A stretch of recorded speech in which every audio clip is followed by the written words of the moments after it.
So I graduated from college and I came into Philadelphia and I became a teacher. And that was very gratifying. I'm going to teach now. I'm going to teach a 5th grade class in an all-black elementary school. Because, you know, separate but equal is still operative. I was teaching about 49 youngsters in an overcrowded class, overcrowded school. And I found it difficult to convey to them that they could solve their problems without fighting each other. You just can't do that. But that was hard. Here, I'm angry too at what's going on, and trying to get this over to other people was very difficult. But then one day, the clarion voice of Dr. Martin Luther King came out of the Deep South, and he was saying things that I just could not fathom. And he was saying that we had to love people and care. And I thought the man was out of his mind. He had to be weird to be saying this to people when they were doing all kinds of terrible things to people. But he prevailed, and I soon came to know that this was the way because he was successful.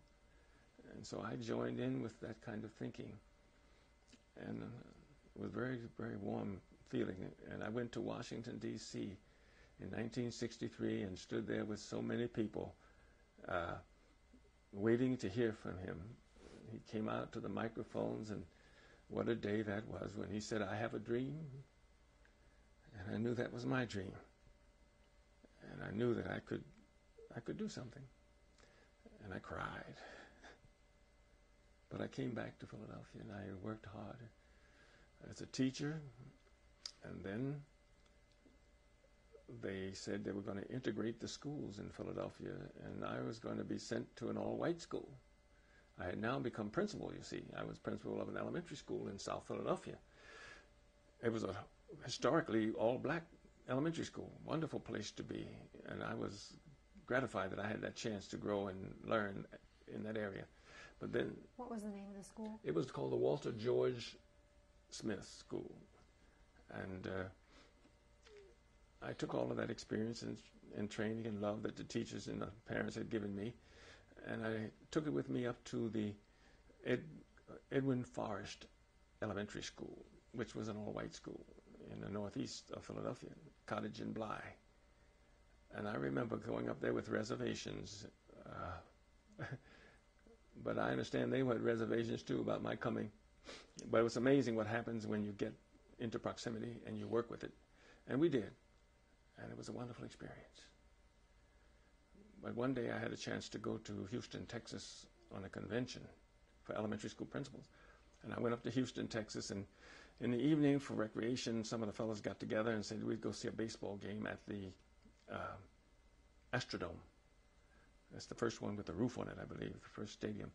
So we went there, and we were sitting waiting for the game to start when they flashed on the scoreboard out in center field. Dr. King was shot. And I was stunned. I really was. But the people around me kept saying things that were horrible. They got that SOB, we're going to get the rest of those so on. Ooh. I couldn't believe it, but they flashed again, and about 10 or 15 minutes, Dr. King was dead. And those people got up and began to applaud, you know, not everybody, but those in proximity to me. So I got up and walked out. And that night I saw on the television all the things that were happening in the big cities, the burning, the looting, the killing, things that were diametrically opposite to what Dr. King had been speaking about. People thought they'd lost a dream because they'd lost the dreamer. That wasn't true, but that's what they thought. So I went back to my school, and it took me some time to pull myself together after this experience.